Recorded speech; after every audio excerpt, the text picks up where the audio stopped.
Magandang araw sa inyong lahat at welcome sa aking channel.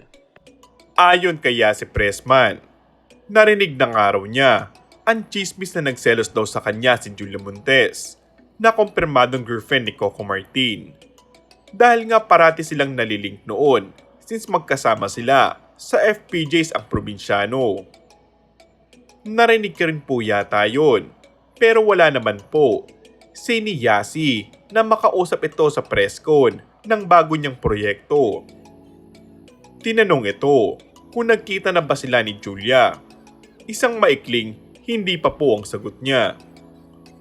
Diretso rin niyang sinagot ang tanong kung ano ang reaksyon niya matapos ang pag-amin ni Coco sa 12 taong relasyon nito kay Julia Montes.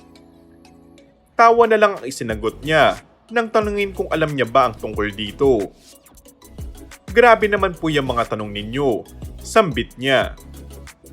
Iniba na lang ang tanong at pinarita lang sa kanya si Coco as a person in a scale of 1 to 10. Nasa 9 to 10 talaga si Coco. Sagot nito. How would you rate him as a boyfriend material? Kahit hindi po ako ang tanungin nyo, kahit sino pa po ang tanungin nyo, lahat ng qualities na maganda, meron din si Coco. Sagot ni Yasi. Natanong din ng aktres kung na-broken heart na siya at aniya ay oo naman. Paano niya na-handle ang sitwasyon na yun? Narealize ko po na kailangang umiyak, na kailangan mong ilabas yung nararamdaman mo. Kasi the more i-deny mo yung sakit, mas mahihirapan ka rin na magtago. Tapos mag-move forward. Matagal din daw siya mag-move on at minsan daw akala niya ay okay na pero hindi pa rin daw pala talaga.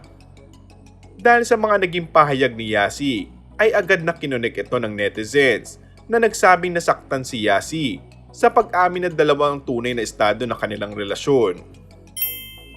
And that's all for our today's video. Kung bago ka lang sa aking channel ay mag-subscribe at pindutin na rin ang notification bell. Maraming salamat!